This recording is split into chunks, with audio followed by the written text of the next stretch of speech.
Yes. Tiketi zinakwenda vizuri, alhamdulillah. Tiketi zinakwenda vizuri. Naamini leo tiketi za VIPB zinaweza kumalizika. Naamini kwa sababu namba zinaonyesha zinakimbia vizuri.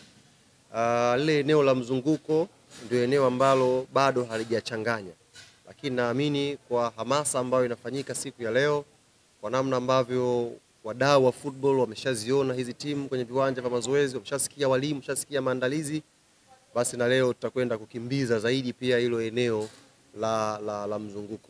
Na hii Karim, nitumie fursa hii kuwaambia mashabiki wa mpira Tanzania, kama tutasubiri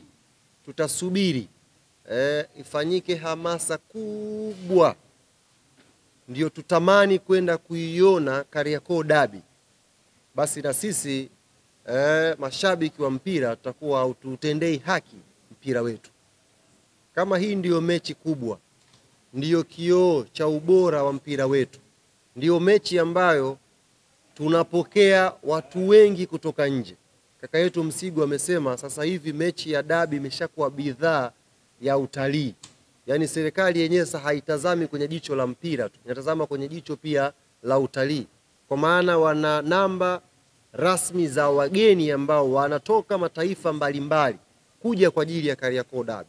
Na nyinyi ndugu zangu waandishi wa habari, mpo kwenye platform mbalimbali za kihabari za kimataifa. Mnasikia, mnaulizwa na mnaona namna ambavyo wenzetu wanajadili kuhusu mechi yetu ya Kariakoo Derby. Kwa naamini ni mchezo mkubwa ambao wewe mshabiki wa mpira hapa Tanzania una kila sababu siku ya kesho, wewe na familia yako na jirani yako, kuja Benjamin Mkapa kuenjoy. Uzuri bwana, dabi hii wenzetu Azam TV wametupa slogan nzuri sana. Nzuri sana. Timu zote tumeshaamini ziko bora. Si ndio bwana? Timu zote ziko bora. Refari katikati ni Ahmed Arajiga. Automatic dabi inakuwa haina kipengele. Hili nalo ni kosa hili. Yaani automatic tu kwamba timu zikishakuwa bora. Na katikati yupo Ahmed Arajiga. Azam TV wakamaliza pale kwamba dabi haina kweli, haina kipengele. Kwa hiyo twendeni kwa wingi tukaenjoy, yani tukaenjoy ladha na ubora wa ligi yetu ya Tanzania, tukaenjoy ladha na ubora wa Kariakoo Derby. Asante Ali. Kijana wanazidi kunijaza. Ameniambia niseme tofauti kati ya mashabiki wa Yanga na mashabiki wa timu nyingine. Sasa wewe usizunguke, sema tofauti ya Yanga na hawa timu nyingine, tusiziingize kwenye ugomvi. Tuko wawili hapa. Mimi naamini kabisa, na nyie ni mashuhuda wote ndugu zangu waandishi wa habari, na uzuri ukweli huaga unabakia pale pale hata kama hamtausema. Yanga ndiyo klabu yenye mashabiki bora wa mpira hapa Tanzania. Takupa mfano mmoja mwepesi sana. Sisi tumecheza mechi Azam Complex na Tabora. Tabora wakajitafuta wakatushona goli 3. Jambo ambalo hakuna hata mmoja aliweza hata kuliota. Lakini ndio ubora wa ligi. Tabora kajiandaa vizuri, katushona chuma 3. Baada ya ile mechi, mashabiki wa Yanga walisimama majukwani wakiwapigia makofi wachezaji wao. Wameumia, lakini wanatambua ligi ni marathon. Usipompa moyo leo anapofeli, usitegemee kesho ataamka kutupambania. Ule ulikuwa ujumbe tosha wa kuonyesha tofauti shekhe, kwamba hawa mashabiki wa Yanga wanajua football. Hawa ni mashabiki wa mpira. Alafu kuna vikundi vya washangiliaji. Kuna watu oya. Kuna watu wao wanakuja kufuata matokeo uwanjani. Na namshukuru sana Mheshimiwa Msigu amesemwa jana. Akasema uwanja una kamera.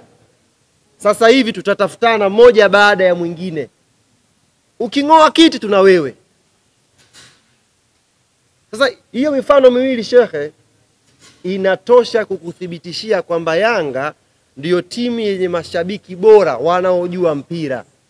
Hata ikitokea wamepata matokeo mabaya, Yanga huwa wanadili na ya kwao, wanakwenda nyumbani.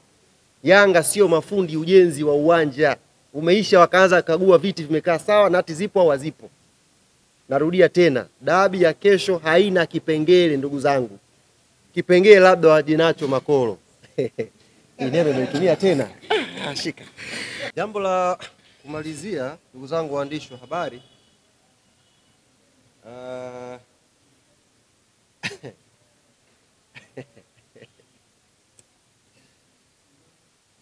Huyu bwana amemuuliza huyu kwa nini haongei. Lakini sisi kama Yanga tumeshamsikia huyu akiongea. Kaongea sana. Labda leo ndo hamjamsikia. Sisi tumemsikia akaongea sana. Kwa hiyo nitumie fursa hii kumwambia yeye na aliyokuwa anawaambia hayo maneno, kesho ndiyo siku ya haki. Kesho ndiyo siku ya ukweli. Kwamba aliyoyazungumza kuhusu wachezaji wetu, majibu atayapata kesho. Mimi sijawahi kuwa mvivu kufikisha ujumbe. Haijawahi kuwa kazi ngumu kwangu. Nimefikisha taarifa zote na wachezaji wako tayari kuleta hayo majibu ya maneno ya huyu bwana. Kwa hiyo asijisahaulishe. Unless atuambie sio yeye au mfungo haukuanza. Ila tunaye na tuna kazi naye kesho inshallah. Asante sana Ali Kamwe, asante Ahmed Ally, niwashukuru kipekee kabisa kwa kujitokeza kwenye mkutano huu, na niwashukuru pia wanahabari kwa kuwa nasi kuanzia majira ya saa 4:30 asubuhi ya leo mpaka sasa hivi tunapo hitimisha mkutano wetu. Asanteni sana na tukutane kesho kwenye uwanja wa Benjamin Mkapa. Dabi ya Kariakoo haina kipengele.